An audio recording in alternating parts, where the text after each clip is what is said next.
બાપુ, એક સુંદર મજાનો ધાર્મિક અને ભક્તિમય પ્રસંગ છે અને આ પ્રસંગમાં આજે આપણે વાત કરવી છે પવિત્ર એકાદશીની કથા અને મહાત્મય ભાગ 13 વૈશાખ સુદ 11 એટલે મોહિની એકાદશીની કથા વિશે.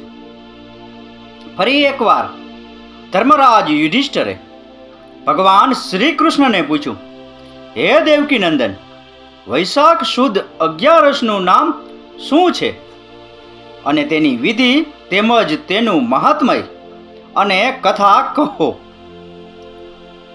ભગવાન શ્રી કૃષ્ણએ કહ્યું, વૈશાખ સુદ એકાદશીને મોહિની એકાદશી કહેવામાં આવે છે અને રઘુવંશના કુલગુરુ વશિષ્ઠ બાપજીએ શ્રી રામચંદ્રજીને જે કથા કહી હતી તે હું તમને કહું છું.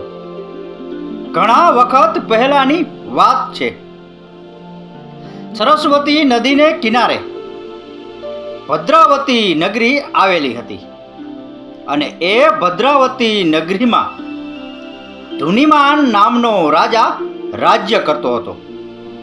તેના નગરમાં ધનપાળ નામનો એક વણિક રહેતો હતો. એ વણિકને સુમતી, મેઘાવી, યુતિમાન, સુકૃત અને દુષ્ટબુદ્ધિ નામના 5 પુત્રો હતા.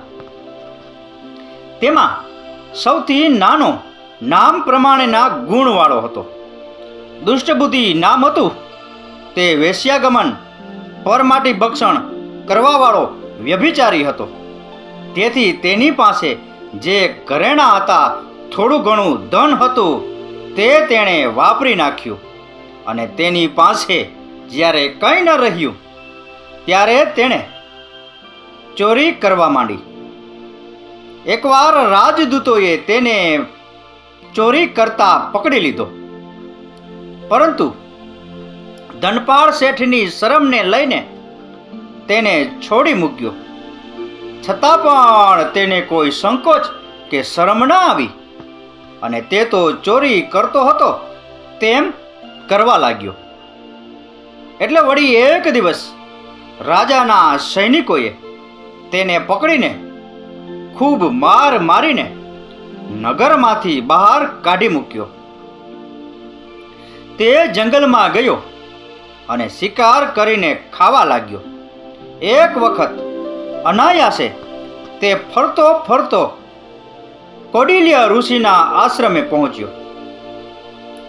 કૌડિલ્ય ઋષિ જ્યારે સ્નાન કરતા હતા તે ઝરણાને કિનારે આવી પહોંચ્યો અને અનાયાસે સ્નાન કર્યા બાદ ઋષિ કપડાં નીચોવતા હતા. તેના છાંટા તેના ઉપર પડ્યા અને તે સાથે જ દુષ્ટ બુદ્ધિના સર્વે પાપોનો નાશ થયો. દુષ્ટ બુદ્ધિએ તુરંત ઋષિના ચરણમાં દંડવત પ્રણામ કરતા કહેવા લાગ્યો, ઋષિ બાપજી, આ જન્મમાં કરેલા મારા પાપોનો નાશ કઈ રીતે થાય તે મારા ઉપર દયા કરી મને કોઈ ઉપદેશ આપો, રસ્તો બતાવો. ત્યારે ઋષિ બોલ્યા, હે ભાઈ, તું વૈશાખ સુદમાં આવતી મોહિની નામની એકાદશીનું વ્રત વિધિપૂર્વક કર અને વ્રત ઉપવાસ કરવાથી તારા સર્વે પાપોનો નાશ થશે. પછી તો દુષ્ટ બુદ્ધિએ ઋષિના કહેવા પ્રમાણે મોહિની એકાદશી વ્રત ઉપવાસ વિધિપૂર્વક કર્યું અને તેના પુણ્ય ફળના પ્રભાવે તે પાપ વિમૂઢ થઈને વિષ્ણુ લોકને પામ્યો. જય શ્રી કૃષ્ણ.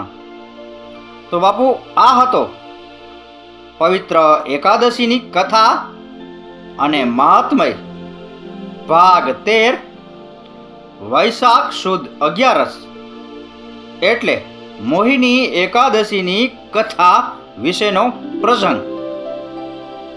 આ પ્રસંગ, આ કથા, આ વાર્તા પૂરેપૂરી સાંભળી એ બદલ આપનો ખૂબ ખૂબ આભાર. આપનો દિવસ શુભ રહે. મહાદેવ હર.